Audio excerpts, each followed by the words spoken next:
Welcome, everybody, to the fourth episode of the Bright Lights podcast. I'm one of your two co-hosts, as always, Cody Roskins. Alongside me is the now well-traveled Brayton Tuma after this last week of soccer action. Brayton, go ahead and tell the people how your last calendar week was.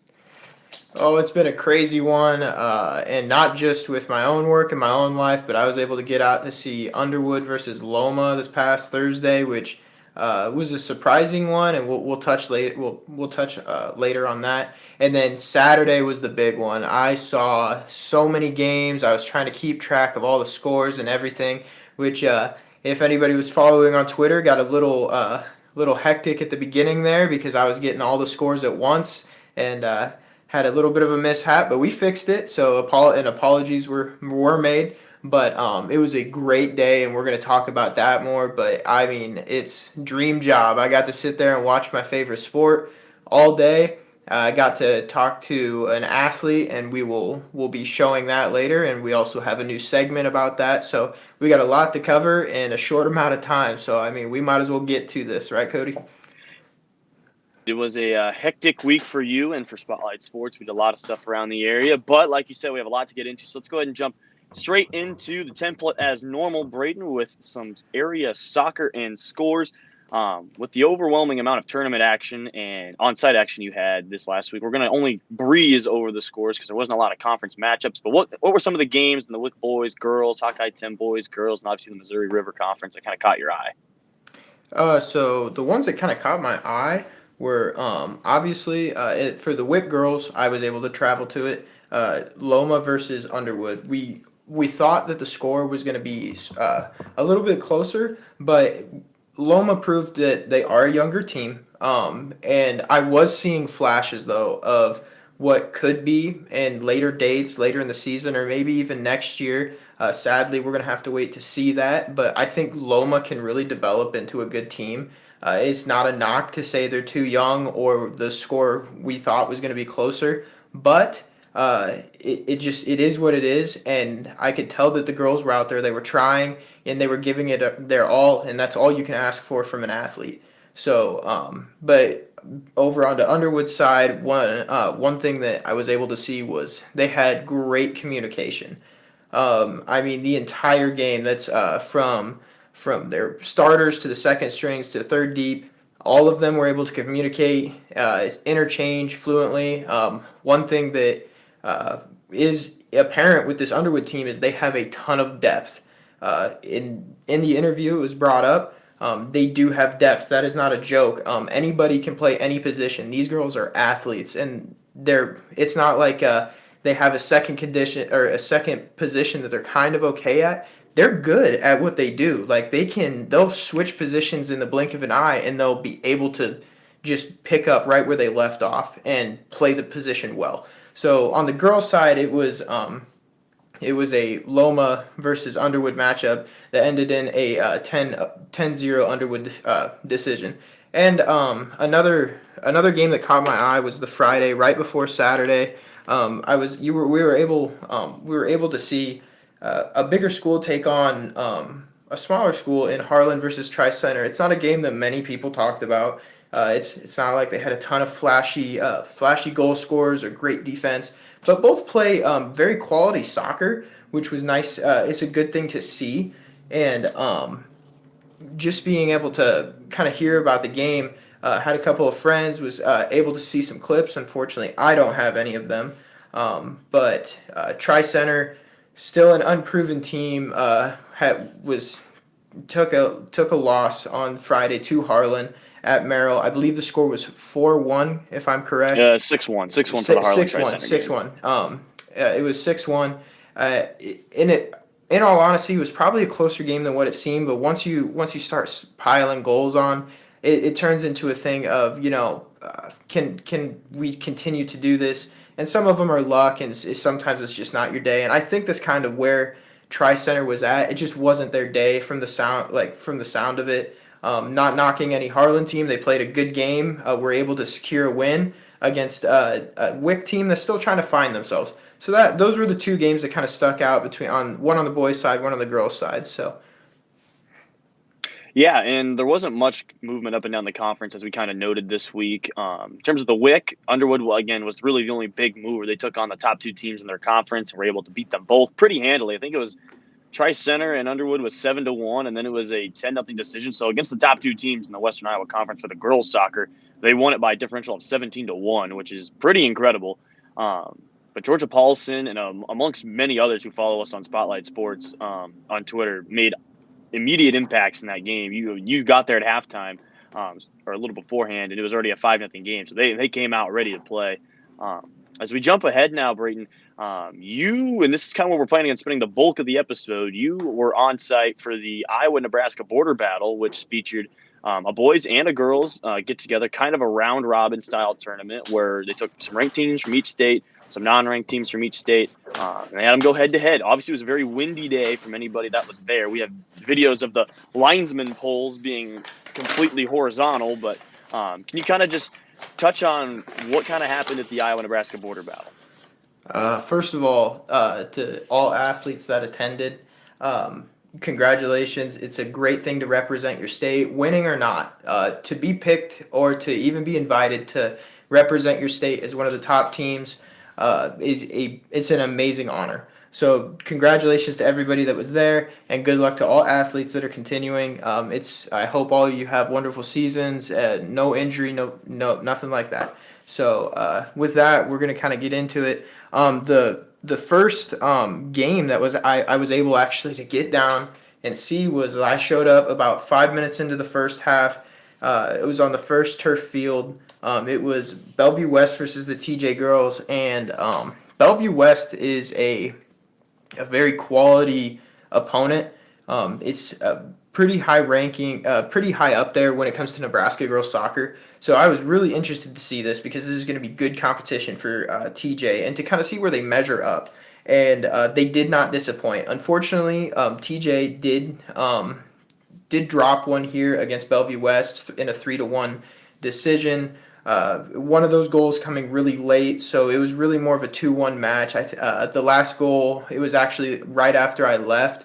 It was I believe the last goal was with like 24 seconds left, so not one where it was going to be the difference maker, but it's still a 3-1 result. But in reality, it was a one goal game for most of the game. So it was really good to see these girls compete against a high level opponent.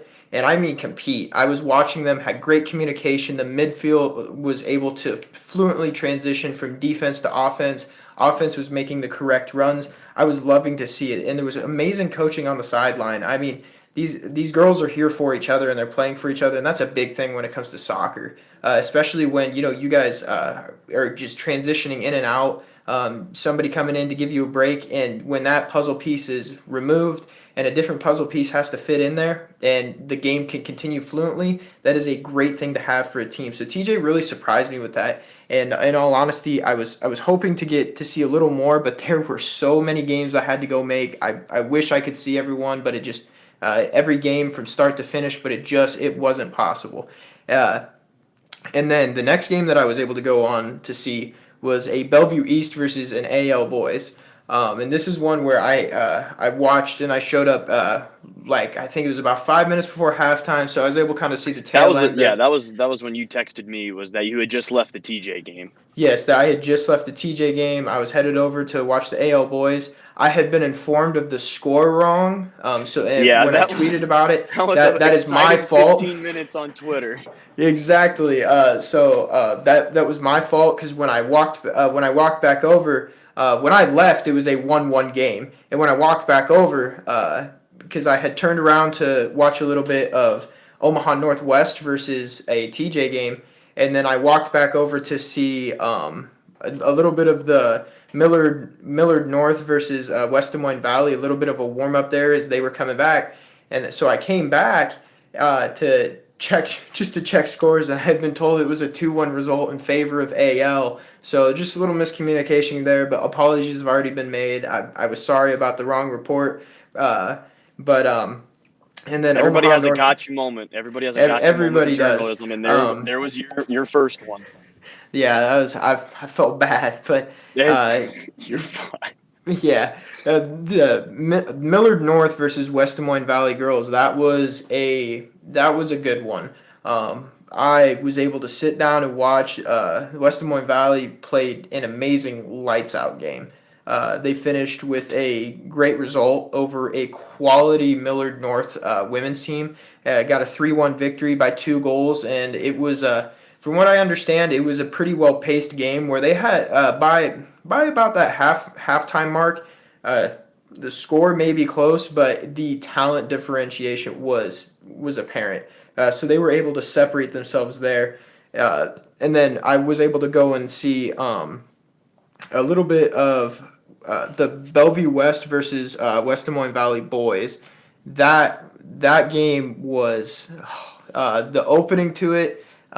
Forward ran right into a center defender, and words were exchanged. And I mean, this was like 30 seconds in, 45 seconds in, and I'm obviously on live, which is going onto a podcast, which all of you are going to watch. Well, keep in mind that's a Valley team that's in the top 15 for the state and the biggest class in Iowa. So they don't take anything from anybody. No, and it was this Bellevue forward, bam, right into the center defender. And the first thing he said popping up, I can't repeat. Words were exchanged, and I was like, "Oh, this is gonna be a good one." So I stayed to watch a top Nebraska program play a top Iowa program. I was not disappointed. I mean, this game was back and forth. Unfortunately, I had to leave. I had to leave before the game was over, so I was not able to get a final score. But when I left, it was 1-1, and it was tight. I was not able to find a final score, so that one bugs me a little bit because I was there for most of the game. But I had to make it over to see Elkhorn play the Dowling girls, which Elkhorn ended up taking a 4-1 decision in a game that the talent had been. It was very apparent, and it was not so much talent, but kind of the age difference there. Dowling looking to have it's not a young team, but it's that middle age where they're just starting to get into that I am a varsity soccer player. So they just got to get their feet under them, and they will. But Dowling's looking to be a good program in the future, maybe even at the end of the season, depending on how everyone's progression goes. And then Millard North versus the West Des Moines Valley boys. That one happened at about an hour 45 later, and that one was it was a heartbreaker. I actually watched all but 15 minutes of that game. I left about halfway through the first half to catch the Elkhorn. You were a man on a mission, yes. I was you were recording videos, interviews, trying to get me scores so I could post them back here. Boots on the ground. Brayton Tuma was doing work, ladies and gentlemen. So I got to give a shout out to the West Des Moines Valley boys, not the Valley, the Valley boys. All right, that's the Valley right there. Here, Brayton, I've got something that you'll like when we talk about Des Moines. It's the Valley. The Valley. It's the Valley. But they played a great quality soccer program out of Nebraska in Millard North. And I got to give a shout out to these guys because they took them down to the wire. There's a couple clips on there that I was able to capture where West Des Moines, the Valley boys were this close. They were, off the crossbar. That game went to penalty kicks, if I'm not mistaken, right? It did go to PKs. I got all of them on camera, and shout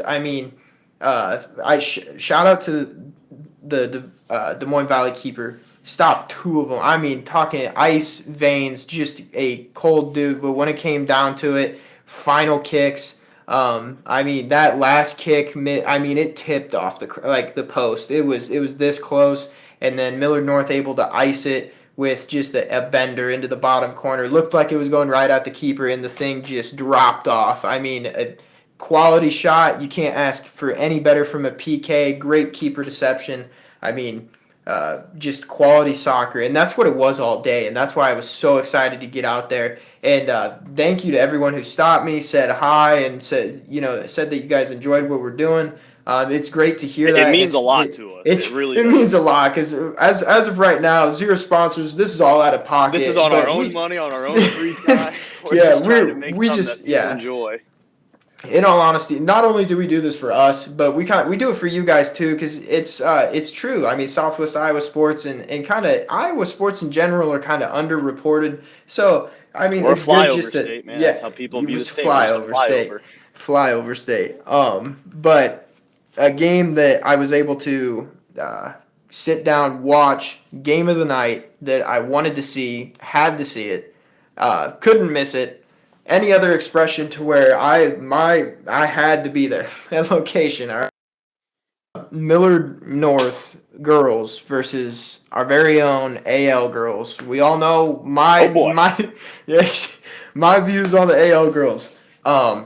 Opened up quality win. I was I had seen clips. I had been told what these girls I was played beating like. down the door to him like these girls are good. And I mean, I sat in those bleachers, and from the moment kickoff happened, I just sat there and I went, "This is Well, this is when you were the sitting in team." the stands, I know we put it out on Twitter, but the text message that you sent me was after the first Hannah Shimmer It goal, dude, it these girls was. are good.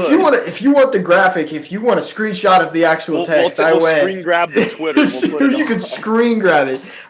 But I mean, after Hannah Shimmer's first goal, which was an absolute rocket. I'm talking like this thing was probably about 25 around the 25-yard mark out. I know for sure she was out of the box.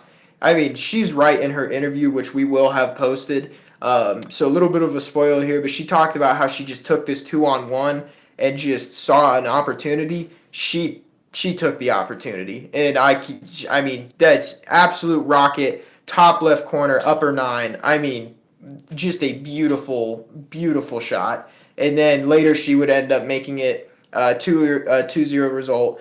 She had the only 2 goals in the game. She had the other one in the second half, which is on Instagram. We do have our Instagram account now, so Yes, that please is go out follow. there. It is Brayton Tuma Run, so he gets all the interaction for that. I told him he couldn't have Twitter, so he gets to have Instagram. Cody says I'm a little shaky with the Twitter keys. He's afraid I'm Just a going to get little mad. bit. Get mad about some. Maybe post a meme or two. But I was able to watch all that. It was great. I wasn't one of the games that I was unfortunately not able to really catch was Elkhorn versus the Nevada boys, and then Bellevue West versus the Dowling boys. Those two were I wasn't able really to catch it all because I was a little occupied with. We had 2 games really circled on this schedule, and to be at the entire time and not miss a beat because we have been covering them heavily, so we need to have everything down about them. And one of those games was Millard North versus the AL on the girls' side. Uh, Omaha Northwest versus the TJ girls. I was able to watch a little bit of that one before I went and saw Millard North versus the AL boys. And Omaha Northwest versus TJ girls. It was a good first half. TJ played a quality first half. And in all honesty, if I'm and with all respect, that half should have been the score did not tell the control of that half. I mean, from somebody who's played soccer and seen a ton of it, the TJ girls dominated possession. They played fluently. It's just they were catching bad breaks. Like they Just would couldn't find the play, back of the net. It's just just one of those couldn't do days. it. Oh man, they had so many opportunities, and it's just one of those where I mean, and that's why soccer it is a beautiful game because you can have the number one team in the country playing. This is a stretch, but like some 15U team. And the 15U team can have one shot on goal. It goes in, and it's a 1-0 result. And maybe that number one team in the country had 70 shots, and some were on goal, all stopped, or none of them were on goal. Soccer is a crazy game. It's a game of chance. That's why whether you have 10 goals in a game or 1 goal in a game, celebrate them because goals are hard to get. Uh, moving on, just seeing Millard North versus the AL boys. I caught a little bit of it. That one again, I didn't get a final score. I was a little upset with myself, but had to kind of make it back and get everything set up to see the Elkhorn girls versus the AL girls, which turned into that was first of all Millard North versus the AL boys was a great game. Not taking away from either team, I just had to have setup for it. So I had to that I had all my equipment, cameras ready, and just to be able to take notes. And Millard North AL, great game for on the both boys sides. And I believe that Millard North took a 2-1 result is what it was. If that is what I have been told, if that is wrong, please let us know. It's again a game I had to be informed about because I was bouncing between Omaha Northwest and TJ girls and the Millard North and AL boys. So if any of these scores are wrong, let us know. I was all over the place, so apologies if they are. I'm going off of what people told me. I know some of these are correct because I was there at the end of it. But some of these, I was playing it off of ear. I wasn't able to get a final scorebook. So if any of these scores are wrong, just leave it in the comments, guys. We'll make sure to get it out there, get an apology out. But then the last game I had to see on the night, another one that was circled was Elkhorn versus our AL girls once again. And I'm going to be honest here, the AL girls once again didn't disappoint. Had a 7-1 result against a top, I believe it's a top 10 Elkhorn team, is number 7 and Nebraska in their class. Is kind of some of the stuff that I had seen about them early on. And so I mean, 2 top 10 opponents from both of their respective states, and AL turned it from a slugfest into just into a show. It was a great game to watch. Hannah Shimmer to 5 goals, five of the 7. And I mean, and we'll touch on her more here in a second. But yeah, oh yeah, we'll touch on her a little bit more here in a second. But quality game. I mean, you don't see 5 goals very often. That's insane. She's another goal away from a double hat. I mean, that's just kind of unheard of. So the talent level not in AL, the entire team is very talented. Nothing taking away, but the talent level that Hannah is playing at currently is untouchable right now. She's currently. After seeing her play, seeing the stats from all of her previous couple of games, and I want to see how long that she can do this because right now she's walking on water. I mean she's got it right now. She's figured something out about the game of soccer that some of us haven't figured out yet. So I'm interested to see how long this streak kind of keeps up and who's gonna be able to kind of put a cap on this and be like, sorry, somebody else is going to have to prove it. Well, it's funny you say that, Tuma, because you say that AL currently is walking on water, but right now they might be walking into a hornet's nest, or more accurately, a yellow jacket's nest, because the next game for the TJ girls, it's the Battle of the Bluffs. It's going to get wild at the Wick, whatever you want to call it, Brayton. It is going to be AL and TJ on the 26th. I know you're going to try and make an attempt to get out there and go say hi and get us some footage, but I mean, the border battle was great, and it was a nice little appetizer. We got to see TJ and AL go up against some really strong teams out of the state. But now this is the one we had circled on the calendar for the girls. This was the big game we wanted. And, of course, we'll touch on the boys' game we're getting excited about here. But tell me, break it down for me. We're not going to give any picks here, but I know you heard some rumblings between both fan bases. I've heard. And that's the great thing about being on the scene, guys. Thank you for giving me. This is a grudge match. This is going to be a physical one. These two teams, from the sounds of it, and if I'm wrong, if all you guys are friends, just go ahead and leave that in the comments and tell me I'm entirely wrong. But this sounds like a grudge match. This sounds like this is going to be a physical. I mean, like old school physical style of soccer, something where we might not see a ton of scoring action, but you can tell that these two teams are going for throats. I have it jotted down. I got work taken off. We're coming. I'm getting there. I gotta find a way. We're coming. We're coming. It's happening. I gotta see this. They share a home stadium. I mean, these girls are the same conference. I mean, they are looking for a fight. That's what this is. Yeah. So just to set the table, it's city bragging rights, conference game, your listed number 1 rival, and you're both currently one of the best teams in the state in your class. TJ had a little rockier start. AL's obviously number 3, but both have had some pretty hot starts to the season. So this is kind of what you get up for if you play high school soccer. Exactly. And I mean, you gotta.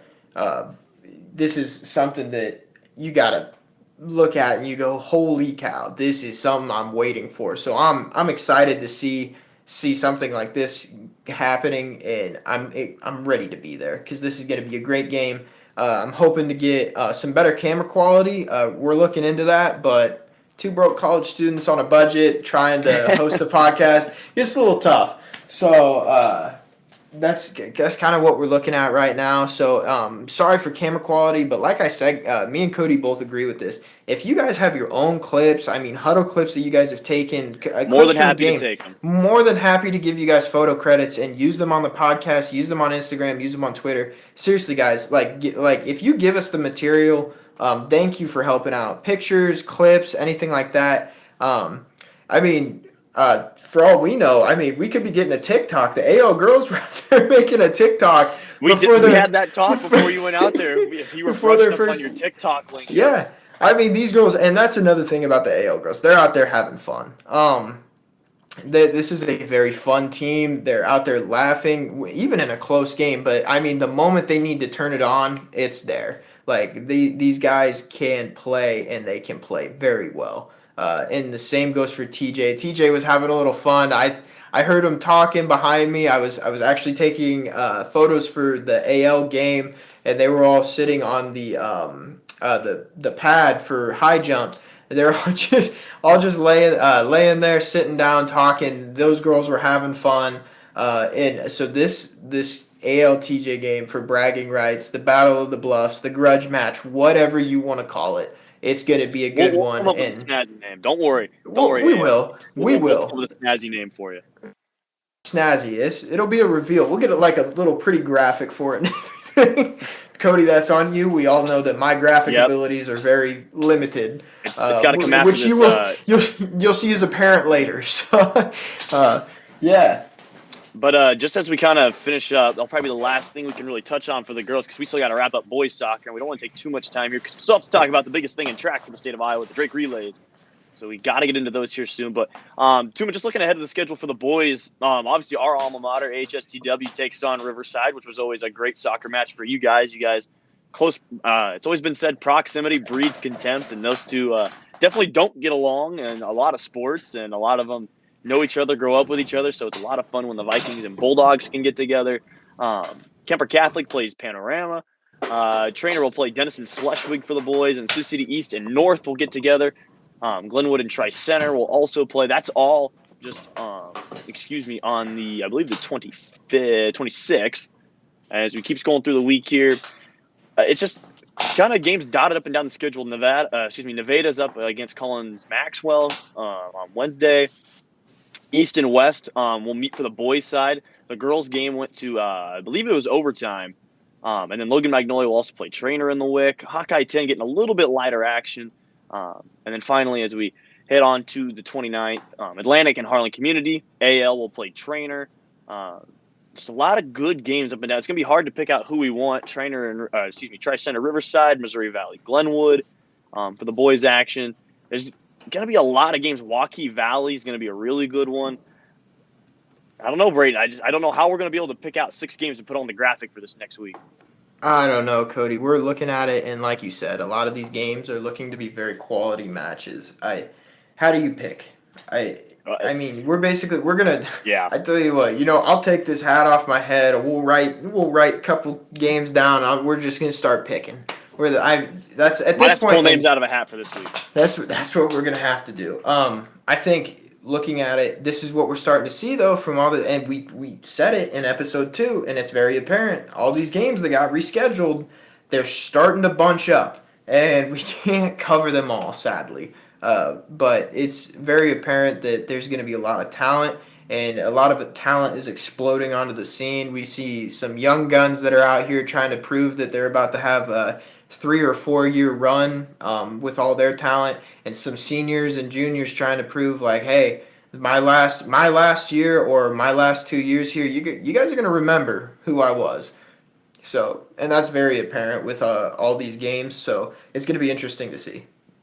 Yeah, so with that being said, Brayton, we didn't want to hog too much time for soccer, and according to my timestamp at the bottom, we're right at about 30 minutes, so we're on pretty good pace here, but I know you dug into some depth while I was busy hunting around some soccer information that you were taking care of the Drake Relays and the Qualifiers. that we had for that. So do you want to go ahead and run off some of the teams we'll see up at Drake and Des Moines? Yeah, so first of all, huge congratulations. Just as it is to represent your state for a between Nebraska and Iowa, the Drake relays are the Drake relays. I mean, that is The Blue Oval. known. It is the Blue Oval. I mean, congratulations to every athlete that we're going to kind of talk about here, and just kind of get some names out, and so everyone kind of knows who qualified. So Thursday, for the boys discus. Brandon Vandersluis, and like I said, hey guys, if we pronounce anything wrong, let us know. You can find his @ on Twitter later. We'll drop it from the Spotlight account. So you guys Exactly. can all yell at Yeah. Let us know. Give me all the smoke. All right.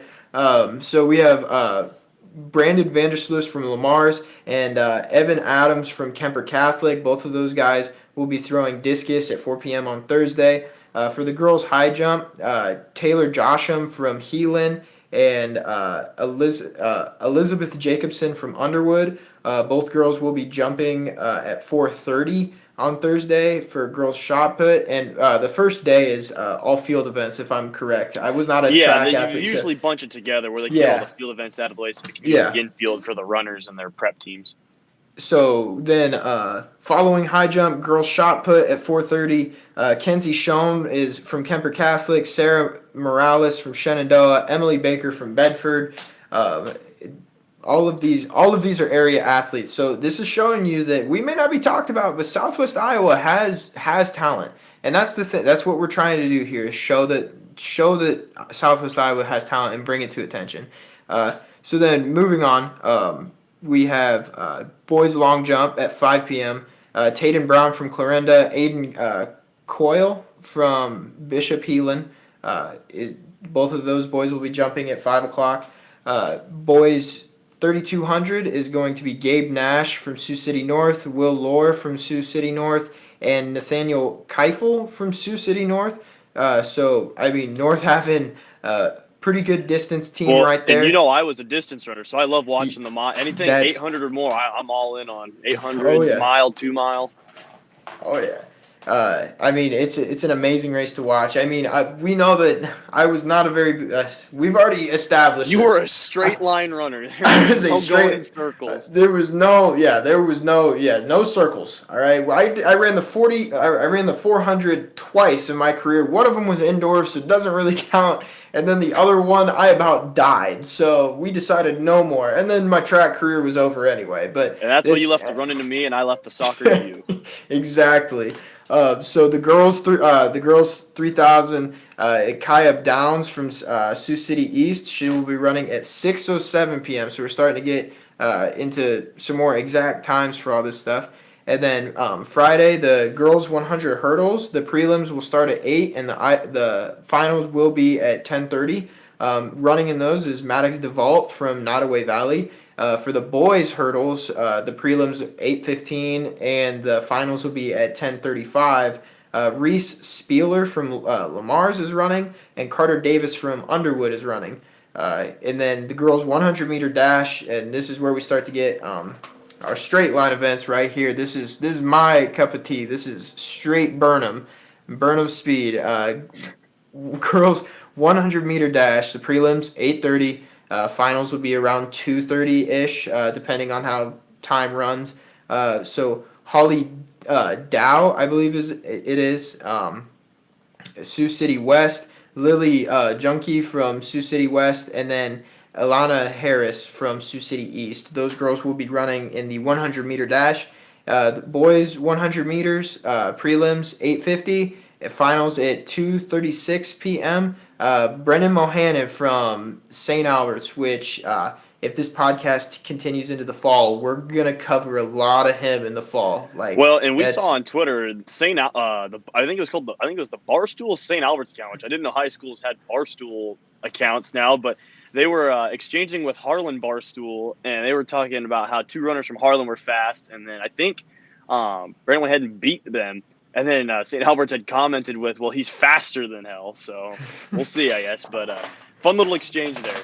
Oh, exactly. So and we're about to get into it, but we'll cover a lot of Monahan, not Mohan. Monahan is his name. There you Let go. me correct myself. So Brendan Monahan will be covered a lot in fall. He's a great football player. I've already seen him play live, but we're talking about track here. Very fast dude, so it does not surprise me he made this list. Aiden Hall from Harlan, Javin Stevenson from Lamoni, Will Newharth from Harlan, and Sean Schaefer from Heelan. We do see two Harlan runners right there paired with Monahan, and I'm going to be interested to see how this plays out because there's already been a little bit of back and forth. This ain't really a contact sport. This is do or die sport. You're either fast or you're not. So Right. it's going to be a good one. And then we move back to some field events. Girls discus at 9 a.m. From Elise Thramer from Lewis Central, Emily Jones from Wayne, Mallory Benkin from Cam, I believe is what it is, and boys shot put at 9:30. Vantage Lewis again from Lamar's, Thomas Hinkie from Thomas. It's okay. You got it. Yeah, we're getting there. Pronunciation, everybody. Thomas Hanke from Underwood, Blake Hogenkamp from Sioux City East, and Hunter Deo from Lewis Central. We move to girls long jump, 9:30, Holly Dow, and I believe that is the end of the list once we have gotten into everything. Boys high jump. So Isaac Jones from Clarinda, Marshall Knapp from Southwest Valley, Cooper Cock from Arweva, Jack Roberts from Stanton, Sion Fifita from Lamar's, and then Matthew Benedict from Sydney. And the distance, we do have our medleys. Only one distance medley qualifier from Mount Ayer made up of Austin Cole, Jaden Knight, Rice Reynolds, and Adler Shea. There is a girls 4x2. Sioux City West is who qualified. Kenya Harris, Holly Dow, Bella Leone, and Lily Junkie are the who make up the team. Girls 8 is Kaya Beaker from Harlan and Kaya Downs from Sioux City East. Boys 800, Gabe Nash, Sioux City North. Yemen Keifel from Sioux City North. So, and I mean, the list goes on. I could sit here and take up 10 more minutes. We're going to jump right down to kind of the last, instead of individual qualifiers, we're going to jump down for time management to a lot of the shuttles and some of the relays so we can. The team relays, yep. The teams. So, girls shuttle hurdle, Underwood is made up of Haley Martin, Ellie Hackett, Jordan Reimer, and Elizabeth Jacobson. For the boys shuttle, Lamar's has Ryan Sadowski, Connor Calhoun, David Lewinsky, and Reese Spieler. And Underwood has Carter Davis, Wyatt Baker, Jake Van Hofsen, and Jake Reimer. Girls 4x1, Sioux City West has a qualifier with Khalees Hurd, Holly Dow, Bella Leone, and Lily Junkie. Sioux City East with Bella Gordon, Grace Eric, Alyssa Eric, and Alana Harris. Underwood, Jordan Reimer, Taylor Kruger, Elia Humphrey, and Tyler Hull. And then we move to Glenwood with Zoe Carta, Charlie Hernandez, Allison Kuntz, and Danica Arnold, Mount Ayer, with Peyton Lampert, Jaxie Knight, Kaya Shields, and Adalyn Reynolds. Riverside also qualified with Izzy Blummel, Lydia Erickson, Emma Gordon, and Veronica Andrushin. And once again, any pronunciations made wrong, let us know. AL qualified with Ava Watkins, Lydia Dix, Hudson Rao, and Abby LaSalle. Clarinda with Bailey Nordicky, Paige Milliken, Taylor Cole, Jersey Knight, Lewis Central, Erland James, Maddie Bergman, Avery Heller, and Madeline Fedoni. And for the last one of qualifiers, Nottoway Valley had Annika Nelson, Abby Engels, Emma Lundy, and Madison Fry. And then there were a ton more qualifiers, but due to time's constraint, we're going to keep kind of moving on with everything. I wish that I could talk about everybody, but once again, the list is out. Not only will we have an official list that we're going to end up posting here, I believe soon, Cody. Something just to congratulations to all the athletes.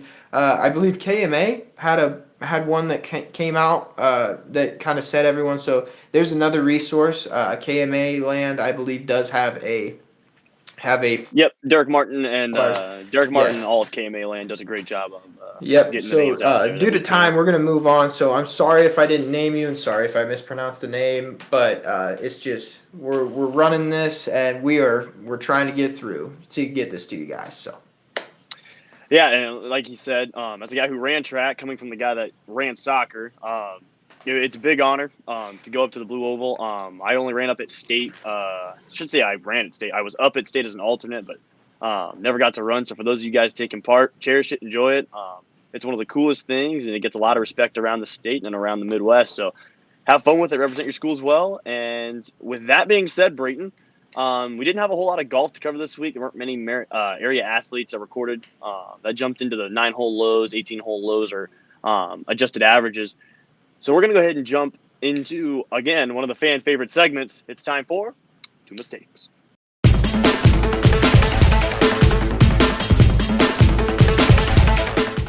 All right, Brayton, so let's set the table. You are now 1 right and 1 wrong on the season with 2 more pending that you set back in week 1. So why don't we break down what happened last week? For the boys, you predicted that St. Albert's was going to win by at least 2 goals against HSTW, which they did. It was a 4-0, 4-1 finish. 4-1. Something like that. Yep. And then you had Logan Magnolia for the girls, who you've picked now twice in a row. But this time, not as great of a success as they dropped 2 in a row to Atlantic and Underwood in 48-hour time spans, which is why you picked them, because you thought this team would be up to the challenge. They're still a really good team, but again, I mean, you play 2 really good teams like that back to back. It's got to be just draining. And so, why don't you go ahead and give us your thought process for your 2 Tuma Takes this week? I got to get the pad and paper out. Yeah, get the pad and paper out. One thing I got to say though about my last week's picks, the boys won. I'm happy that it was right. But when it comes to that Loma girls pick, it was apparent that these girls are just young. To anybody that says, "Oh, that's 2 big losses by I think one was 10-0 result to Underwood, which I was at, and then the Atlantic result was a 6-0 result." To anyone that wants to say that this is a talent deficit, this is not. These girls they need to learn to take care of their bodies and battle fatigue. These girls are talented. They have scoring ability. It's apparent. Watch out this team is made up of mostly freshmen and sophomores. Watch out, because in 2-3 years, when these girls, they're already freshmen, they're playing most of the time. By the time these girls are seniors and juniors, this is going to be a dangerous team. And you clip this if this podcast is still going. By then, hey, you can mark that down for a 2-year. We must have done something right. We must have done something right. But this team's going to be dangerous in the future. So shout out to the Loma girls. Keep trying, keep working. The wins will come. I promise you. If you guys just keep putting work in, the wins will come. But to this week's Tuma Takes, I gotta have it. We said we weren't gonna pick. We weren't gonna pick about this. The pen is ready to go. The pen is ready to go. We weren't gonna pick about this game, but it's hard not to. Don't you put a pick down? It's right there. AL versus TJ. The girls. Okay, what are we watching for? Now this is a grudge match. So when I pick, don't the other side come after me. I'm very scared. No, you can't pick a winner. Don't pick a winner. Do not pick a winner. So what I will do is, instead of picking a winner, to make things a little fair, I'm predicting a 2 goal or less. I'm talking like 3-1, 3. I'm talking 3-2. Soccer, Brayton. No, duh. No, I'm saying this. We've seen a lot of big scores. So what I'm saying is I'm talking not just on paper. I'm talking a close game. I'm thinking not only that, how about this? Instead of giving us the difference, give us how many goals you think will be scored. Total or by each? What you want? No, combined. How many goals combined? You think? Do you think it's going to be low scoring? Do you think it's going to be a shootout? I think it's going to be a shootout. I predict shootout. Okay. I predict I'm going. We'll go with a max. This is the cap. 5 goals total. 5 goals total. I'm thinking. So it'll be a 1-goal game. Okay. So it's okay. 5 goals total. And I'm thinking this is like a 3-2 result, or I mean, with a late one something. But I'm thinking this is either way, and I'm thinking either way. But another thing I'd like to throw in there because she's been a very dangerous player, and we're gonna cover her a little more later. But Hannah Shimmer, another prediction here. I think TJ's gonna get it done against Hannah, and I'm thinking even with that 5-goal game, I'm gonna go out on a limb and say Hannah has one. Hannah's got one. Okay. So we're gonna some other AL girls are gonna join the party and find a way to score. So I'm saying 5-goal max, and I'm saying Hannah's only got one. There's not a knock against Hannah. I actually interviewed her. Like I said, one of the most respectful girls I've met. And like I said, these are out there predictions. So these are meant to be shaky if you haven't seen the first one. So dated on April 24th, we have Abraham Lincoln versus TJ girls. On the 26th, that it'll be a 5-goal game combined, and Hannah Shimmer will only end up scoring one. But read them and weep. That's the girl's pick. That's the all pick. right. That's the one. That's the pick. It is going. That's on the tweet. It's on the That's the tweet. And you know, when I come back and that one's wrong, and everyone can laugh at me and be like, see, you're crazy. Well, that's the whole point of this segment. I'm meant to sound like an absolute weirdo, but it's okay because I'm just going out on a limb. So the girls won picked. Just got sign it off. The boys. One thing that I was looking at, and I'm really excited to see, is let me get the game up here just so I can show you guys how close this game actually might be. And it's not a game that everyone really looks at, but I think it's going to be a closer one, and it's going to be a fun one to watch. So it's a Hawkeye Conference game. It's going to be I think a nail biter, just like the other one. But I will have a pick in this one since Cody's not letting me pick in a rivalry game. No, you can't pick outright winners. We are Cody's not letting me pick. Cody's not letting me pick in a rivalry game out of fear we're going to lose a ton of followers on one side. No. I will let you pick a winner, but I will not let you dismantle another team's fan base. I would never dismantle. I love both of those fan base. In fact, shout out to both fan bases. I know what game you're going with. Okay, yeah, you're fine. I know what game you're going with. What? You know what? Go ahead and say it, Cody. Say the game I'm going. This isn't Cody's takes. This is Tuma's takes. It's Tuma Takes. Which one? What day is it on? I'll tell you if you're right. It's on Thursday, right? It is on Thursday. Can you tell me what conference it's in? It's Hawkeye 10. It is a Hawkeye 10. It is a conference game, and I think this is going to be a great one. And I'm just pulling up some stat lines here. And St. Albert's versus Glenwood. I mean, it's going to be close. I think this is a very quality Glenwood team. They've shown that they are lethal in the attacking third. They're back in the top 15. They are back in the top 15. For 2A. Knocked them out, and they were like, they basically looked at the committee and goes, you chose wrong. Yep, they are currently sitting at 6-2 when the rankings came out today, and they are 13th. And then in 1A, St. Albert was unranked but was ranked last week. Yeah, and I mean we're looking at the preview here. For goals scored, St. Albert's has 17, Glenwood to 30, and then the goal difference for St. Albert's is 9-24 for Glenwood. But that's not what we're really looking at here because Glenwood's had had a schedule where the front half was a really high scoring, had a lot of high goal differences. What I'm looking at is, I mean, we've seen style of plays. The shot percentage, that's what I was going to look at. You see everyone looks at the goal differential. Like, look at the goal differential. Shot on goal percentage, 41.5 for St. Albert's. When these guys are pulling the trigger, these guys are taking chances that they're going to hit. And then on top of that, their total shot percentage is a 23.6. To Glenwood, and if you didn't know soccer, you'd look at this and go, well, look at the goal differential. But the shot percentage for Glenwood is only 34.9, and then drop that down to 19.3 when you're talking a just shot percentage, not even on goal. So I think this game is going to be a team where they take their chances lightly, and when they do, they're going after it. And then Glenwood is just Glenwood's offense is, like I said, they're very aggressive in that attacking third. They bring on, it's just, they absolutely berserk a goal. They raid everything they can down into it. If it's a 2% chance that shot's going in, they're pulling the trigger. They're taking it, which is nothing wrong with that. You miss every shot you don't take. So what's the I take? think what is the take? So what's the St. take? Albert's sitting at 2-3. Glenwood is sitting at 6-2.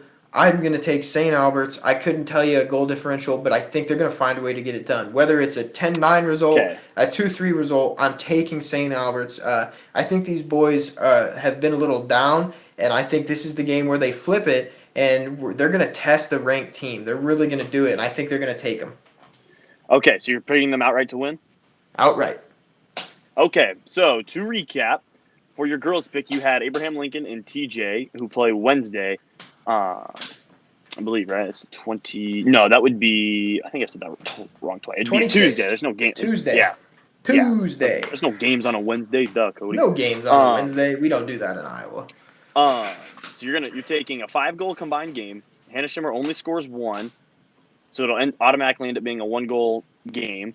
And then for the boys, it was St. Albert's versus Glenwood, and you're taking the Falcons outright over Glenwood. Taking them outright. Now the shaky part of that 5-goal game is Hannah Schimmer only having 1. That's the one. That's the part of the thing. I'm looking at that, but like this segment is supposed to be crazy. It's supposed to be out there. Yeah. Well, right. Speaking of Hannah, because we have to wrap it up, we'll insert the graphic here. And good job, Cody, future Cody. Hannah Schimmer, our first ever Spotlight Sports Player of the Week. And you can thank Brayton Tuma for that neat little graphic card or kind of top style athlete card. So Hannah, if you want to, just direct message us on social media and we will send you a copy of that so you can use it, save it, throw it away. I don't care. But congratulations, you're our first ever Spotlight Sports Athlete of the Week for soccer with your amazing performance in the Iowa-Nebraska Border Battle that Brayton couldn't quit raving about. And so as we approach the 52nd minute of this podcast, Brayton, one of our longer ones, I think it's time we got to sign off because it's currently 9:31 at night and we still had to get this knocked out before the weekend. So thank you, everyone, for tuning into this episode of the Bright Lights Podcast. Once again, I'm Cody Roskins, and for Brayton Tuma, we will see you guys next week.